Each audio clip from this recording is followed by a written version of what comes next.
नमस्ते, अभिवादन आपका इनोसेंट इन्वेस्टर के इस नए वीडियो में। आपके लिए डिस्क्लेमर, आज की वीडियो बहुत इंपॉर्टेंट है, आपको बने रहना हमारे साथ। बहुत ही बेसिक वीडियो होगी लेकिन आपको काफ़ी सीख दे जाएगी, बस आपके सहयोग की ज़रूरत है। चलिए आगे बढ़ते हैं।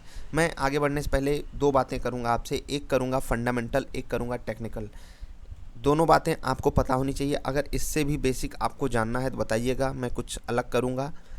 आपको ये पता होना चाहिए टेक्निकल एनालिसिस क्या होता है। दूसरी चीज़ आपको पता होना चाहिए कि फंडामेंटल एनालिसिस क्या होता है। मैं बहुत ही शॉर्ट में बता देता हूँ आपको कि जो टेक्निकल एनालिसिस होता है वो छोटे टाइम फ्रेम टू बड़े टाइम फ्रेम में फिट बैठ सकता है, और टेक्निकल एनालिसिस का कोई भी मतलब न्यूज से, फंडामेंटल से, अच्छी बुरी से नहीं होता है। कंपनी अच्छी बुरी होगी अपने लिए होगी, टेक्निकल एनालिसिस ये नहीं बता सकता आपको। टेक्निकल एनालिसिस आपको ये सजेशन दे सकता है कि कहाँ पर बाई करना है, कहाँ पर सेल करना है, और इसीलिए टेक्निकल एनालिसिस पे लोग काफ़ी ज़्यादा ट्रस्ट करते हैं। फंडामेंटल एनालिसिस को आपके लिए मैनिपुलेट किया जा सकता है और वो एक बड़े लेवल पे किया जा सकता है। हमारे सामने कई सारे एग्जांपल्स हैं, उसमें बड़ा एग्जांपल तो यस बैंक का ही है हमारे पास कि 400 के लेवल पे उस बैंक का फंडामेंटल बड़ा बढ़िया दिखाया जाता था, और जब पता चला तो पता चला वो बैंक, जब सच्चाई पता चली तो पता चला वो बैंक तो 20 रुपये लायक भी नहीं है। तो ऐसी भी सिचुएशन आपके साथ फंडामेंटल एनालिसिस के साथ हो सकती है, या फिर आपके पास काफ़ी ज़्यादा फंड हो, आपके पास सोर्सेस हों जहाँ से आप डेटा कलेक्ट कर सकते हो, तो ही आप जान सकते हो।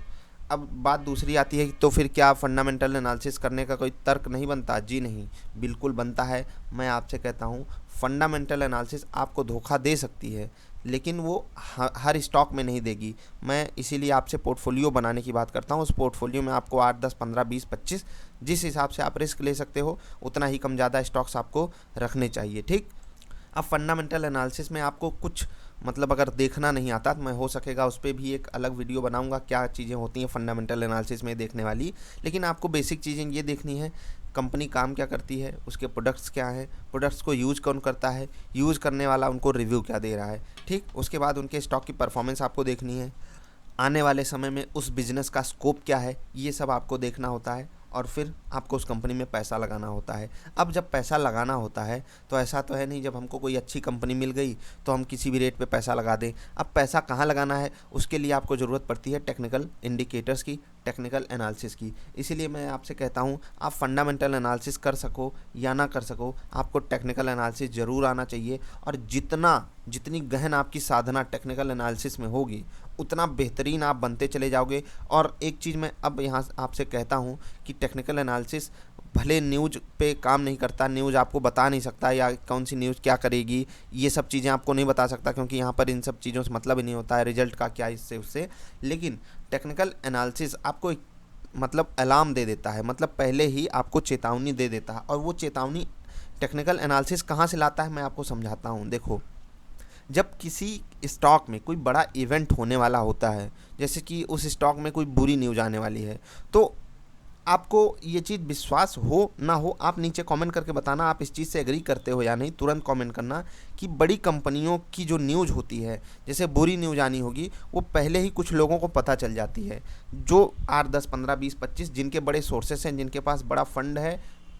अब इस चीज़ में मैं और आगे नहीं जाना चाहता हूँ, लेकिन आपको समझदार अगर हो तो इशारा काफ़ी है, मैं समझ सकता हूँ। आप नीचे कमेंट करके बताइएगा इस चीज़ से आप एग्री करते हो या नहीं।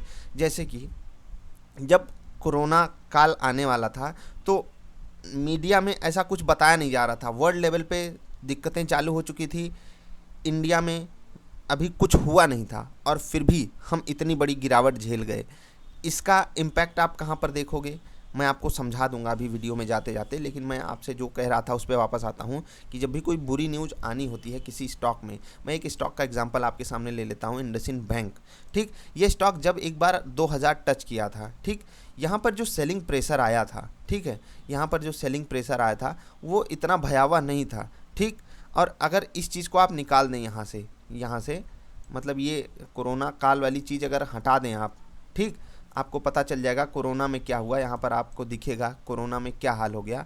मैं यहाँ पर आता हूँ कि जब यस बैंक का केस आया और इंडसइंड बैंक को उससे रिलेट किया गया, मैं कहता हूँ कि फंडामेंटली कुछ गड़बड़ नहीं हुआ था इंडसइंड बैंक में। बस एक लोगों का सेंटिमेंट उस तरफ भी गया, यार इस बैंक में भी ऐसा हो सकता है क्या। और फिर आप देखिए 2000 से वो स्टॉक 1300-1400 रुपये पे आ गया। ये होने से पहले क्या कुछ हुआ था मैं आपको समझाता हूँ।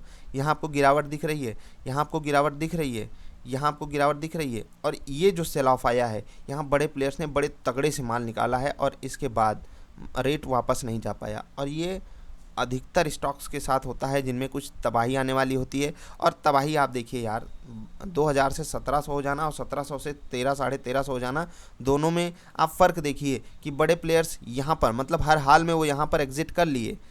हमको और आपको विश्वास ये भी नहीं होगा, टीवी पे यहाँ पर आपको वैल्यू बाइंग करवाई जा रही थी, बड़े बड़े एक्सपर्ट आपको वैल्यू बाइंग की सलाह दे रहे थे। अब आप एक बात बताइए, जो एक्सपर्ट्स हैं ना, उनको अपने नाम की कोई फ़िक्र है नहीं, क्योंकि उनका नाम कहाँ से बनता है, ये टीवी वाले ऐसे बढ़ा चढ़ा के बताएंगे कि उन्होंने राजा बना दिया।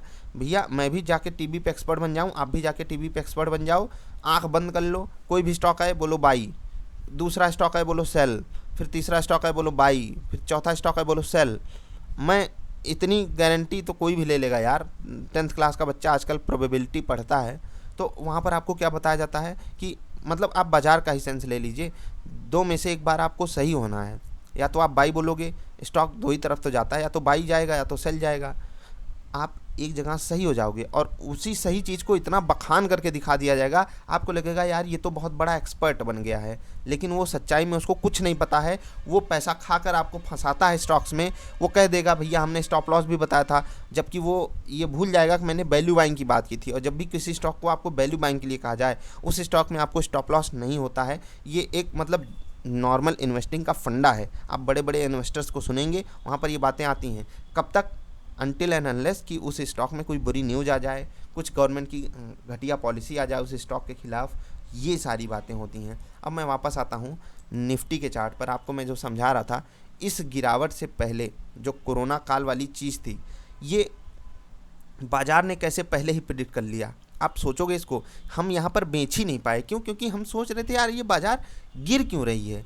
समझिएगा बात को, मैं पर्सनली अपनी भी बात कर रहा हूँ इस ट्रैप में। अब इसको ट्रैप कहेंगे, यहाँ पर हर कोई फंसा है, हम फंसे या आप फंसे उसकी बात नहीं है। यहाँ इस गिरावट में हमको ये विश्वास ही नहीं हो रहा था कि क्या ऐसा हो गया इंडिया में। ग्लोबल मार्केट्स गिर रही हैं, हमारी बाज़ार उनको देखकर गिर रही है, और ये सारी चीज़ें ना एक अलग लेवल पे चली जाती हैं। हम यहीं पिछड़ जाते हैं, हम यही हार मान जाते हैं, क्योंकि हमारे लिए अब तो लेने का रेट आ रहा था, लेकिन टीवी वाले आपको क्या बता रहे थे, नहीं लेना है, नहीं लेना है, इधर जाओ उधर जाओ, कुछ मत करो, बैठे रहो, शांति से बैठे रहो। और जब ऊपर आ रहा है, अभी क्या कह रहे हैं, अभी क्या कह रहे हैं, अभी वो आपको दिलवा रहे हैं। अभी जब प्रॉफिट बुकिंग का टाइम है, एग्जिट का टाइम है, तो एक्सपर्ट्स आकर ख़रीदारी करवाते हैं। बड़े बड़े एक्सपर्ट्स बुलिश हो जाते हैं, उनको नहीं पता कि उन्हीं के स्टॉक 40% तक अभी नीचे हैं, जो वैल्यू बाइंग की सलाह दिए थे, जो अच्छे अच्छे स्टॉक्स आपने खरीदने को बोले थे। तो कंक्लूजन क्या हुआ, मैं आपको समझाता हूँ। कंक्लूजन ये हुआ कि आप जिनको सो कॉल्ड एक्सपर्ट मान के बैठे हो, टीवी वालों को, मुझको या किसी अन्य को, वो कोई एक्सपर्ट नहीं है। वो अपनी चीज़ें आपके साथ शेयर कर रहे हैं, अपना एक्सपीरियंस बाज़ार का आपके साथ शेयर कर रहे हैं। यकीन मानिए, अगर किसी एक्सपर्ट को बस 1 दिन या 2 दिन बाज़ार का ज्ञान हो जाए, क्या होने वाला है बाज़ार में, क्या होगा, कौन सा स्टॉक कितना मूवमेंट करेगा, शायद वो भारत का सबसे अमीर आदमी हो जाए। आप सोच भी नहीं सकते इंडिया की मार्केट में इतना पोटेंशियल है। और पोटेंशियल की मैं बात सिर्फ 2 दिन में क्यों कर रहा हूँ, मैं समझाता हूँ आपको कि इंडिया में ट्रांजैक्शंस जो होते हैं, आप जाकर एनएससी की वेबसाइट चेक करेंगे तो हाईएस्ट नंबर ऑफ कॉन्ट्रैक्ट्स जो होते हैं वो ट्रांजैक्ट होते हैं। और इतने कॉन्ट्रैक्ट्स जब ट्रांजैक्शन होता है, यहाँ पर किसी को भी अगर 2 दिन सिर्फ बाज़ार का हाल पता चल जाए, कहाँ बाज़ार मोमेंटम करेगी, वो 2 दिन में शायद बहुत बहुत पैसे कमा सकता है। आप सोच भी नहीं सकते कितना। समझिएगा कि कुछ ऐसे ब्रोकर्स थे, अभी तो इस पर रूल टाइट हो रहा है, 40-40, 50-50, 60-60 गुना का लेवरेज देते थे। आपके पास 1 लाख रुपए है, आप 60 लाख का माल खरीद सकते थे। ठीक, अभी भी हैं, अवेलेबिलिटी अभी भी है। आपके पास 1 लाख है, आप 60 लाख का माल खरीद सकते हो। और अगर यही ट्रांजैक्शन आपको मतलब ऐसा हो जाएगा, आप जो करोगे एकदम पॉजिटिव साइड ही जाएगा, तो सोचिए कितने स्टॉक्स हैं, कितना भयंकर आप ट्रांजैक्शन करके कितना बड़ा पैसा बना सकते हो। तो मैं आपको इस चीज़ से क्या समझाना चाहता था कि ये जो सो कॉल्ड एक्सपर्ट्स बैठे हैं, चाहे जो भी हो, कोई भी किसी को भी एक्सपर्ट नहीं मानना है, आपको बात सुननी है। अब सबको समझना है, सब पैसा कमाते हैं, सब पैसा कमाते हैं।